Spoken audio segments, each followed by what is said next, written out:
sao bạn đã chia đại đại chấm điểm đó là 3 mươi rúឬ Angela Chen គាត់បានជ្រើសរើសយកសម្លៀកបំពាក់ប្រេងកូនខ្មែរ Army ទៅពាក់នៅក្នុងកម្មវិធី concert របស់គាត់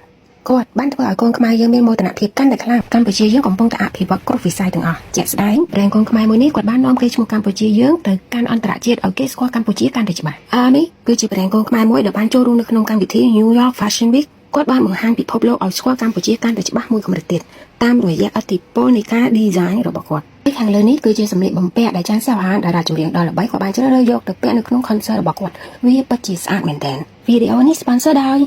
សម្រាប់អ្នកដែលមានបញ្ហាមុនតែនៅតែរកផលិតផលមិនត្រឹមត្រូវ Lumi Organic Acne Cream ជាប្រភេទថ្នាំមុនផ្សំពីឫសឈើបុរាណច្រើនមុខនិងប្រេងរុក្ខជាតិជាច្រើនរួមបញ្ចូលគ្នាពូកែខ្លាំងក្នុងការបំបត្តិមុនខ្ទូមុនកប់មុនរោលពេញមុខធ្វើឲ្យមុនឆាប់ចេញគ្រាប់មកខាងក្រៅស្រក់ហើមនិងរលាកឃើញប្រសិទ្ធភាពតាំងពីតាថ្ងៃដំបូង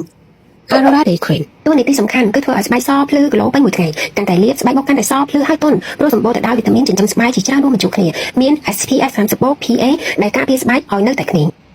Retinol Night Cream មានតួនាទីពន្យាភាពចាស់មានតួនាទីសំខាន់គឺជួយឲ្យក្មេងជាងវ័យម្ដងទៀតមានតួនាទីសំខាន់ជួយឲ្យក្មេងជាងវ័យជំរុញកោសិកាចាស់កាន់តែលាបកាន់តែក្មេង Complete ជួយ Subscribe and Follow for more សម្រាប់វីដេអូថ្មីៗ